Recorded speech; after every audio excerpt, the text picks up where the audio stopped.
especialmente en lo que tiene que ver con la función de la Contraloría. El libro se llama El doble estándar constitucional y legal de la Contraloría General del Estado en los procedimientos administrativos. Abogado, ¿cómo le va? Buenos días, bienvenido a Extrema 92.5. Cuéntenos un poquito, descríbanos el libro.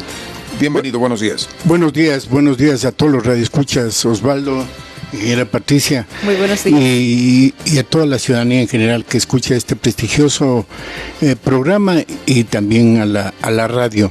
Este libro nace porque lamentablemente, y esto hay que decirlo a la ciudadanía, y no solamente lo he dicho yo, sino otros tratadistas en el campo administrativo y constitucional, que la Contraloría General del Estado, como todas las funciones del Estado, tiene injerencia de tipo político. ¿Y por qué el doble estándar constitucional y legal? Porque para unos, como por ejemplo, se cita ahí en el libro, el caso del ingeniero Jorge Glass Espinel, 49 millones de dólares en la impunidad. Se declaró la caducidad. Esto no hace mucho, sino recién en el año 2022.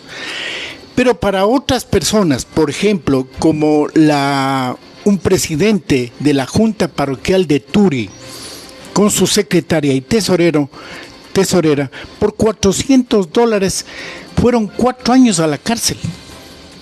Y de eso todos los escándalos, por ejemplo, ustedes mirarán del caso de los medicamentos para el seguro y el Sistema Nacional de Salud en la administración de Moreno, así como también lo que tiene que ver antes en el gobierno de Rafael Correa Delgado. Recordarán ustedes los chalecos de la Agencia Nacional de Tránsito con Ricardo Antón a la cabeza.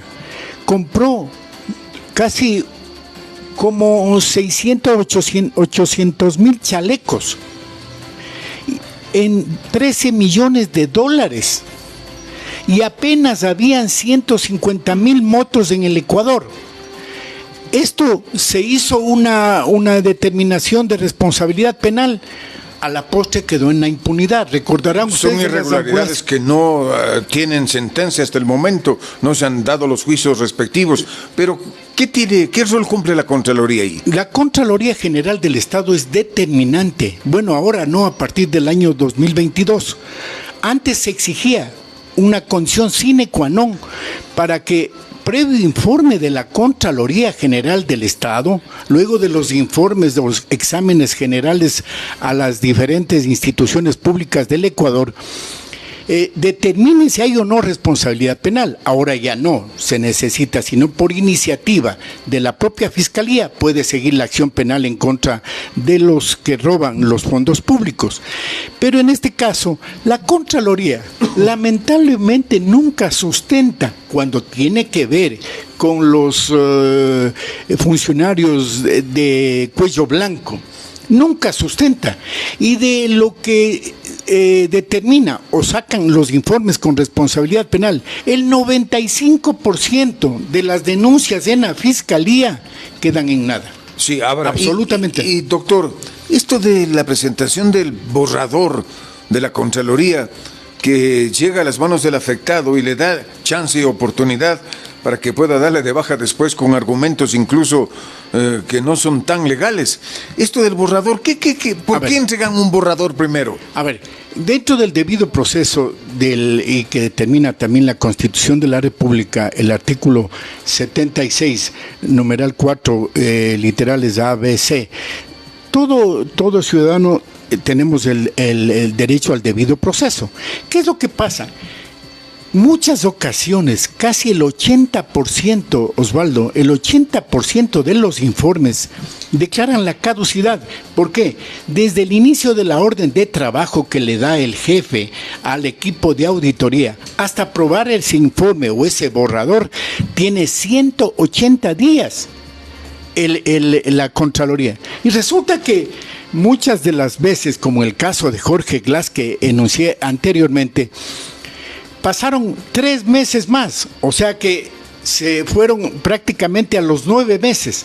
Entonces, el perjudicado o el auditado en este caso puede recurrir al artículo 26 de la Ley Orgánica de la Contraloría General del Estado para que declaren la caducidad. Entonces, la Contraloría, reitero, el 90% de sus informes y más en los casos que están involucrados líderes de los partidos políticos de turno. Por ejemplo, ¿qué pasó con Carlos Poli? Carlos Poli prácticamente cubrió las espaldas de toda la administración pública de Rafael Correa Delgado. Pero eso es aliarse a favor de los delincuentes. Totalmente, es que así pasó. Miren ustedes que cuando vino acá, Lula da Silva, o Correa se reunió con Lula da Silva, y el caso de Brecht, $72 millones por recomendación de Lula da Silva, porque ya le mandó pues Rafael Correa cuando les dijo que se vayan bonitamente y que no vuelvan, pero ellos mismos les trajeron, pero con la condición de que les bajen todas las glosas, que eran $72 millones. ¿Qué es lo que sucede, por ejemplo, recordarán ustedes, con las ambulancias de la ministra Chang? Estas ambulancias que fueron aquí eran vehículos y luego adecuados acondicionados no como eran ambulancias. Realmente ambulancias profesionales. ¿Qué es lo que también quedó en la nada? ¿Qué es lo que pasó con las valijas diplomáticas de Ricardo Patiño? ¿Qué es lo que pasó también? ¿Qué ha pasado con las hidroeléctricas? Todas, la Toache Pilatón, el asunto de la refinería del Pacífico. Todas estas pruebas, con todos estos escándalos, Glass y su banda dicen que son los honestos de este país y perseguidos y sigan libres. Recordará doña Pati que antes un funcionario público, yo digo hace 20, 30 años, prácticamente caía en la desgracia y renunciaba inmediatamente, o en vez hasta pedían disculpas.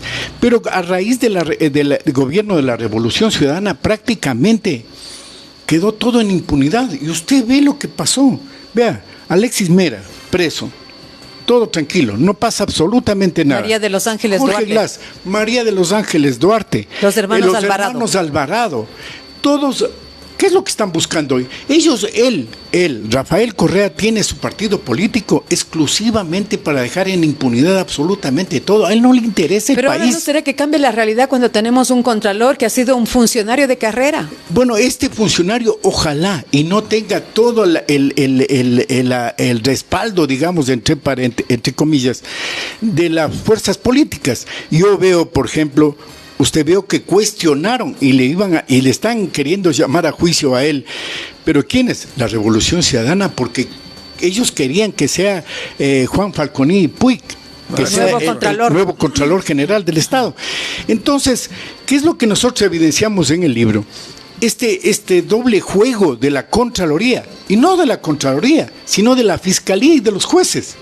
Porque para la gente común y corriente, para un profesor, para un empleado, para un guardaalmacén, para un jefe, un teniente político, inclusive de el gobierno seccional, una parroquia o lo que sea, a nivel nacional, para ellos está la ley.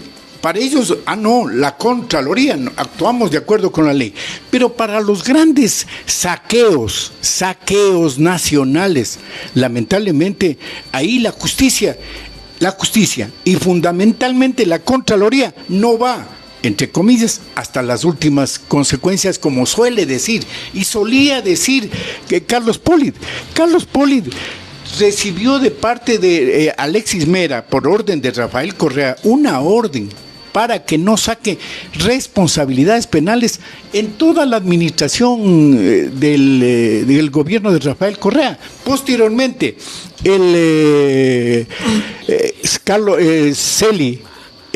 Pablo Celi, que también está ahora con prisión domiciliaria, también cayó en las mismas, porque era pupilo, en las mismas circunstancias que Carlos Poli. Estos casos emblemáticos de corrupción en el Ecuador están en su libro, ¿no? Sí, todos, estos absolutamente casos, ¿no? todos. El doble estándar constitucional. Usted está diciendo que la Contraloría no ha cumplido su función. No Definitivamente yo creo que, como ha dicho Patricia, con un nuevo Contralor ojalá podamos rescatar algo de lo que le está pasando al Ecuador en corrupción. Ojalá y podamos hacer eso, pero yo quiero contarle solo dos cositas.